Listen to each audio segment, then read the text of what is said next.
Let's decode new Income Tax Act 2025 section by section with CA madam.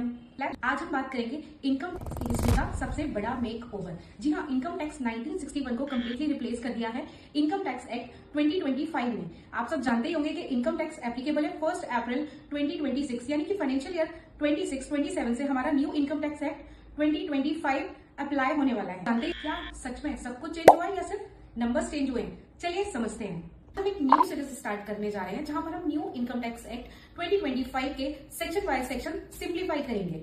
चलिए discuss करते हैं major difference. सबसे बड़ा जो डिफरेंस है वो है इसका साइज और structure. Old income tax act में जहां पर 819 सेक्शंस और 47 चैप्टर्स थे, वहीं न्यू इनकम टैक्स एक्ट में 536 सेक्शन और 23 चैप्टर्स हैं। सेकंड डिफरेंस है ओल्ड एक्ट में समय के साथ काफी सारे प्रोवाइजो और एक्सप्लेनेशंस ऐड हो गए थे, जिसकी वजह से लैंग्वेज को समझना बहुत मुश्किल हो गया था। इसलिए न्यू इनकम टैक्स एक्ट 2025 में सारे प्रोवाइजो और एक्सप्लेनेशंस को हटाकर लैंग्वेज को एकदम सिंप्लीफाई कर दिया गया है। सिमिलरली ओल्ड इनकम टैक्स में डेफिनेशंस अलग अलग सेक्शन में थी, वहीं न्यू इनकम टैक्स को सारी डेफिनेशंस को एक ही सेक्शन 2 में कवर कर दिया गया है एक साथ। इसके अलावा लॉ को सिंप्लीफाई करने के लिए काफी सारे टेबल्स का यूज किया गया है, जैसे कि टीडीएस प्रोविजन और डिडक्शंस के प्रोविजन को टेबल के थ्रू सिंप्लीफाई किया गया है। इसके अलावा ओल्ड इनकम टैक्स में वर्ड यूज होते थे previous year and assessment year, जो कि काफी कंफ्यूजिंग थे। इसे चेंज करके न्यू इनकम टैक्स एक्ट में टैक्स ईयर वर्ड का यूज किया गया है। इस सीरीज में मैं आपके साथ सेक्शन वाइज सेक्शन पूरा इनकम टैक्स एक्ट डिस्कस करने वाली हूँ, वो भी एकदम